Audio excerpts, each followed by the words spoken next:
In today's video, I'm going to teach you how to create a portfolio in Asana.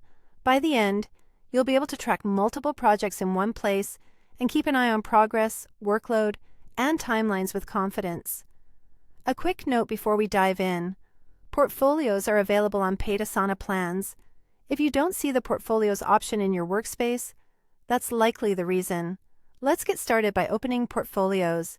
In the left sidebar of your Asana screen, look for the Portfolio section and click it. This is your hub for grouping projects, so everything important lives in one organized view. Next, create a new portfolio. Click the button labeled Create Portfolio or the plus sign next to it, and choose Blank Portfolio. Starting with a blank canvas keeps things simple and lets you build exactly what you need without extra distractions. Now give your portfolio a clear, descriptive name. Think about how your team will search for it later. Something like marketing launches or Q3 product initiatives works well. You can also add an optional description to explain the scope, goals, or who the portfolio is for. When you're ready, click Create Portfolio and your container is set. It's time to add projects. Click Add Project and select the existing projects you want to track, or use the search field to find them by name. As you add them, they'll appear in your portfolio list right away.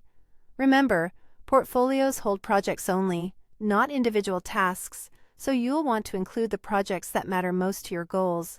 With projects in place, choose the portfolio view that best supports your workflow. At the top, you can switch between several views. The List view gives you a clean overview of projects and their key details.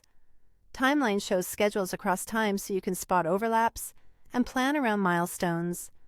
Dashboard provides a visual snapshot of progress and status, great for quick updates.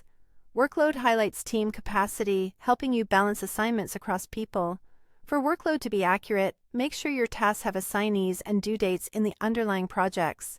If you want to collaborate, you can share the portfolio. Click Share, then add members or set access permissions so the right people can view or edit. This is perfect for leaders, stakeholders, or teammates who need visibility without jumping between multiple projects. And that's how to create a portfolio in Asana to manage and track multiple projects easily. If this video helped, please like, subscribe, and share. Thanks for watching.